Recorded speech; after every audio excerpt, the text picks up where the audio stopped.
Hello everyone, welcome back to my YouTube channel. My name is Akanksha and you are watching Mathematics Label. So today we are having the second video or the second lecture of our practice paper Mathematics for class 10th CBSE. So now we are moving forward to the section B which contains 2 marks each question. Again हम उसी तरीके से discuss करेंगे जो भी question को discuss करेंगे not उसी पॉइंट ऑफ व्यू से नहीं उसको डिस्कस करेंगे उस पूरे चैप्टर में हमने क्या क्या किया हुआ है we will move for that ठीक है जी। तो जैसे कि ये फर्स्ट क्वेश्चन हमारे पास आया है this is solve the pair of equation using the substitution method. Now firstly let us know what does it mean that solve the pair of equations। देखिए solve pair of equations का मतलब क्या होता है that you have to find the values of x and y that will satisfy both the equations। मतलब एक तो हो गया कि हाँ x की इसमें जो मर्जी वैल्यू पुट करो, जैसे मेरे पास इक्वेशन दे रखी है x plus 2y is equals to 10, तो what I can say कि मैं x की वैल्यू अगर 0 ले लूँ और y की वैल्यू 5 ले लूँ तो it will satisfy this equation, right? But जब हम साइमल्टेनियस इक्वेशन की बात करते हैं यानी कि दो इक्वेशन हम लोगों को दे दी जाती है तो व्हाट डज इट मीन कि ये जो पेयर हमने पहला जो सिलेक्ट किया है that is x equals to 0 y is equals to 5 वो मेरी दूसरी इक्वेशन को भी सेटिस्फाई करना चाहिए जो कि यहाँ पे नहीं कर रहा बिकॉज अगर मैं x को 0 पुट करूंगी और y को नेगेटिव 5 पुट करूंगी तो आई विल गेट -5 बट जो मेरी राइट हैंड साइड है वो ओनली 5 है। तो साइमल्टेनियस इक्वेशन का मतलब क्या होता है बेटे कि अगर जो भी वैल्यूज एक्स वाई की मेरी फर्स्ट इक्वेशन को सेटिस्फाई करेंगी वो मेरी सेकेंड इक्वेशन को भी सेटिस्फाई करनी चाहिए, ठीक है जी। तो ये तो हो गया मतलब सॉल्व करने का। नाउ हमारे पास कितने मेथड्स हैं? We are having actually 3 methods. Number 1 is the substitution method, number 2 is the elimination method and number 3 is the cross multiplication method.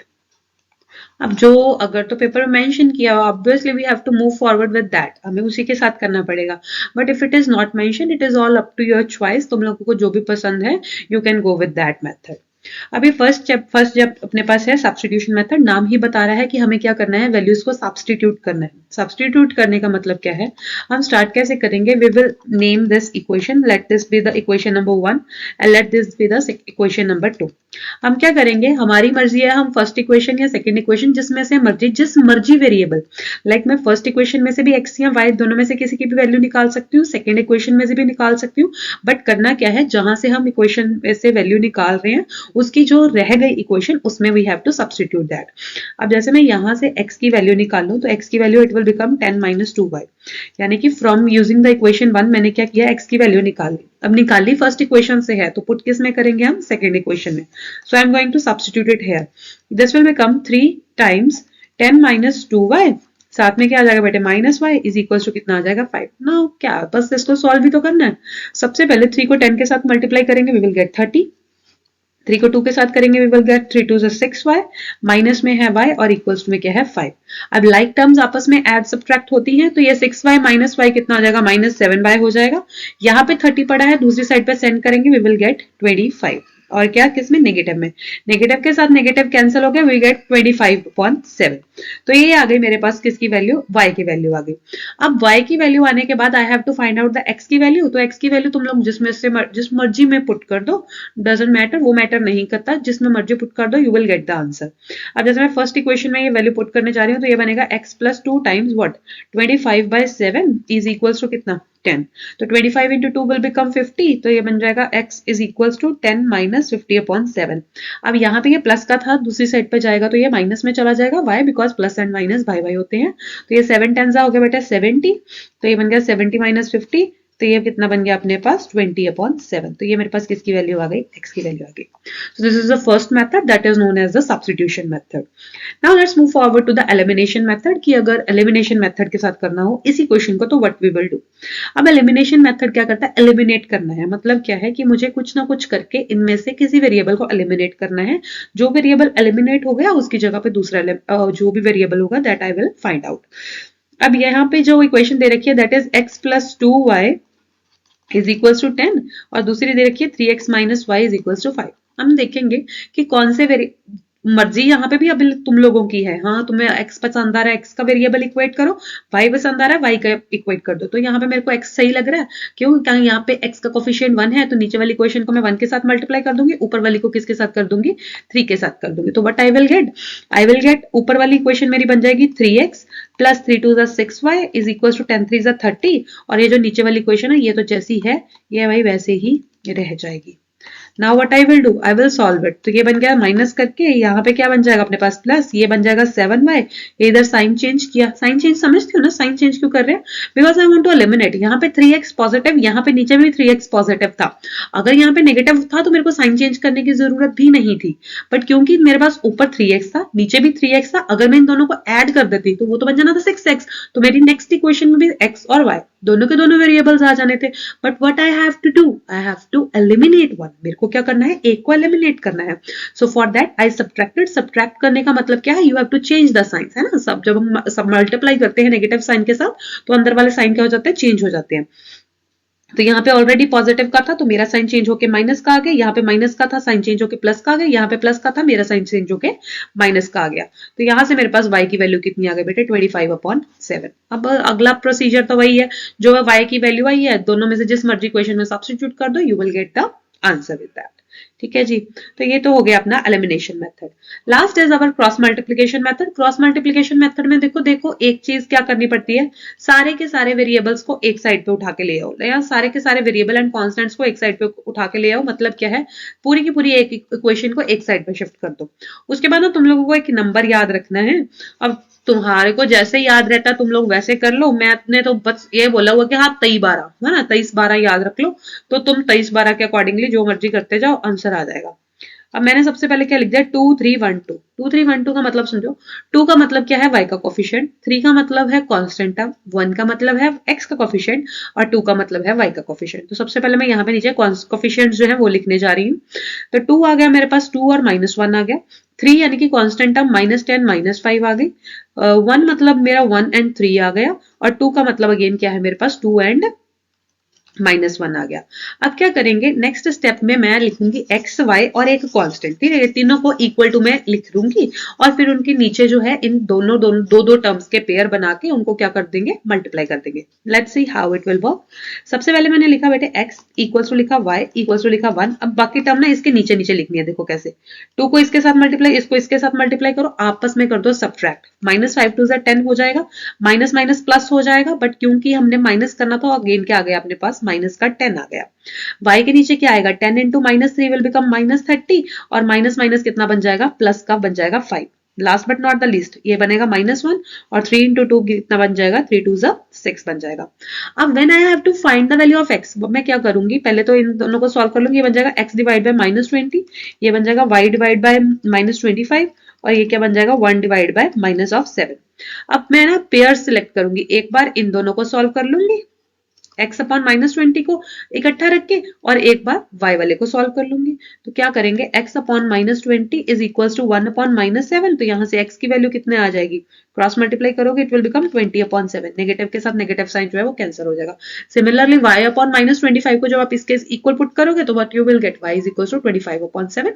और ये भी आप चेक कर सकते हो कि तीनों के तीनों मेथड्स के साथ मेरा आंसर क्या है, सेम। सो अपार्ट दिस और कुछ इसमें से, इस चैप्टर में से कुछ भी नहीं पूछा जाएगा। Substitution method, elimination method, cross multiplication method, along with कि हाँ कौन कौन सा सोल्यूशन जो है वो एग्जिस्ट कर सकता है, यूनिक, इनफाइनाइट एंड अपने पास नो सोल्यूशन का केस। Let's move forward to the next question. Next question है, find the sum of the first 12 terms of this. अब अभी अगेन एपी का क्वेश्चन है। एपी यानी कि क्या है, मेरे पास अरिथमेटिक प्रोग्रेशन है। अरिथमेटिक प्रोग्रेशन के बारे में मैंने पहली वीडियो में भी आपको बताया था। इसमें हमारे पास क्या होता है, अपने पास जो टर्म्स होती हैं वो एक प्रोग्रेशन में होती हैं। हम नेक्स्ट जो टर्म होगी उसका हमें पता लग जाता है कि कौन सी टर्म होगी। यहाँ पे डिफरेंस क्या होता है, अपने पास कॉमन होता है।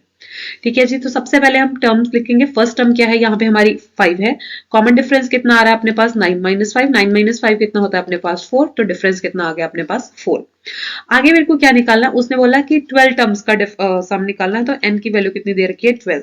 देखिए सम के ना हमारे पास दो फॉर्मूले होते हैं। एक होता है n/2 a + l। ये हम फॉर्मूला तब यूज करते हैं when we are given with the first term and the last term. अब यहाँ पे लास्ट टर्म तो दी नहीं हुई, अब तो यहाँ ये वाला फॉर्मूला नहीं यूज करेंगे। सेकंड फॉर्मूला होता है बेटे n/2 2a plus n-1 into D. इसी फॉर्मूले को एलेबोरेट करके ये ऊपर वाला फॉर्मूला बने। ठीक है, तो we will just substitute the values. Sn is equal to n कितना है अपने पास 12, तो ये बन गया 12/2।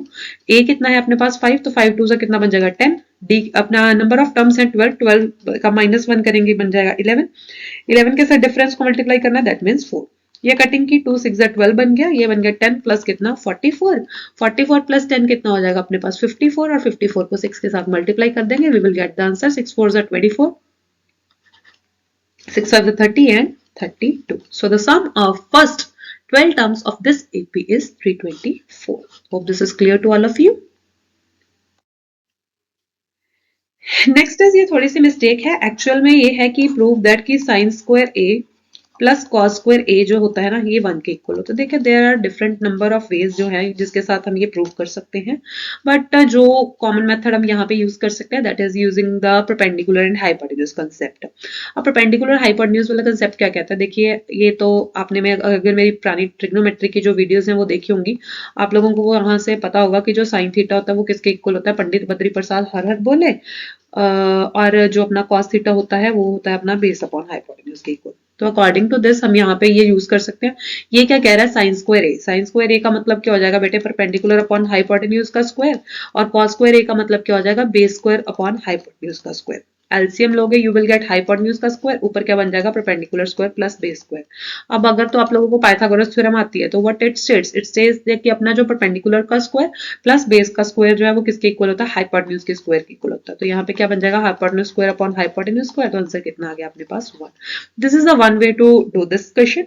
सेकंड मेथड हम ये भी कर सकते हैं कि हम एंगल सिलेक्ट कर लेते हैं, मान लो कि that is completely your desire, like मैंने थीटा की वैल्यू ले ली, थीटा यानी कि यहाँ पे एंगल दे रखा है ए की वैल्यू मैंने ले ली मान लो 45 डिग्री, ठीक है। तो मैं यहाँ पे क्या करूंगी, sine square 45 degree plus cos square 45 degree.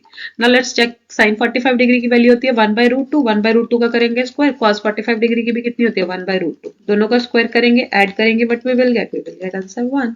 तो यहाँ से अपने पास चेक भी हो जाता है कि हम कि अपना जो sine square theta plus cos square theta है ये किसके इक्वल होता है 1। ये यहाँ पे सुपरस्क्रिप्ट में आएगा, ये इसके साथ नहीं आएगा, ठीक है जी। This is a trigonometry question, और ट्रिग्नोमेट्री की वीडियोस हमने सारी की सारी अपलोड की हुई। Next is a mod of the data. देखो मॉड समझने से पहले हम ये स्टैटिस्टिक्स का क्वेश्चन है, तीनों की तीनों अब जो अपने पास सेंटर ऑफ सेंट्रल टेंडेंसी के जो मेजर्स हैं तीनों को डिस्कस कर लेंगे। We have mean, we have median and we have mode. अब पहले मीडियन मीन की बात करें, मीन क्या होता है कि ऐसी वैल्यू जो कुछ सभी वैल्यूज का मेरे को रेफरेंस दे देगी कि हाँ मेरे मार्क्स, अब जैसे एग्जाम्स होते हैं ना, बीएससी के फर्स्ट ईयर आया, सेकंड ईयर आया, थर्ड ईयर आया, तो वो एंड में एक पूरा का पूरा कंप्लीट तुम लोगों को बता देते हैं कि हाँ एंड वाला जो रिजल्ट है, तो वहां से क्या पता लग जाता है कि हाँ बच्चे ने कंप्लीट जो है वो बिहेवियर कैसा रहा है, because that is a mean. तो मीन के लिए अपने फॉर्मूला क्या होता है कि सम ऑफ ऑब्जर्वेशंस, मीन में क्या करते हैं, सम ऑफ ऑब्जर्वेशंस करते हैं, डिवाइड बाय क्या करते हैं, number of terms. So that is the mean of the terms when you have the discrete data, टूटा फूटा डाटा है, रैंडम डाटा पड़ा हुआ है। Next is the median. Median का मतलब क्या होता है, सेंट्रल वैल्यू, ऐसी वैल्यू जो कहीं बीच में एग्जिस्ट करती है। तो यहाँ पे दो फॉर्मूलाज बनते हैं, इफ एन इज इवन, तो मेरे पास जो मीडियन बनता है वो दो टर्म्स का सम बनता है, that is n/2th term plus n/2 plus 1th term, यानी कि जब बिल्कुल उसके आगे वाली टर्म डिवाइड बाय क्या कर देते हैं 2। बट जब n की वैल्यू ऑड होती है, n ऑड होता है, जैसे कि नंबर ऑफ टर्म्स मेरे पास ऑड हो, तो उस केस में मेरे पास जो मीडियन होता है वो 1 ही एग्जिस्ट करता है, दैट इज n+1/2th टर्म होती है, ठीक है जी। मॉड, मॉड का मतलब अगर समझे कि मॉड होता क्या है, देखो मान लो कि तुम्हारे वार्डरोब में डिफरेंट डिफरेंट कलर के सूट्स पड़े हुए हैं, ठीक है, दो येलो कलर के पड़े हुए हैं, दो रेड कलर के पड़े हुए हैं, 3 पिंक कलर के पड़े हुए हैं, 6 व्हाइट कलर के पड़े हुए हैं, 8 ब्लैक कलर के पड़े हुए हैं।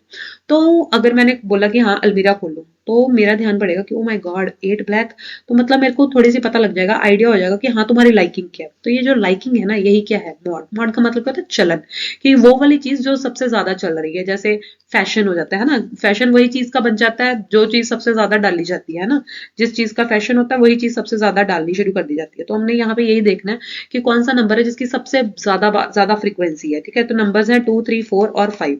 2 की फ्रीक्वेंसी अपने पास कितनी है, फ्रीक्वेंसी का मतलब number of times thing is appearing, 2 1 2, तो दिस इज 2। 3 की कितनी है, 1 2 3 4, तो ये हो गई 4। 4 की कितनी है, 1 2 2 है, और ये जो अपने पास 5 है इसकी कितनी है, 1 2 3 और 4, तो ये भी कितना हो गया 4। तो यहाँ पे अपने पास मॉड जो है वो ये 3 भी होगा, और क्या होगा मेरे पास, ये 4 भी होगा। So the mod of for this data is this. चलिए, so this is the section 3। I hope इस वीडियो के लिए इतना बहुत है। We will move forward to the section 3 by tomorrow. So keep watching my videos, keep liking ma'am, and keep supporting me. Thank you so much.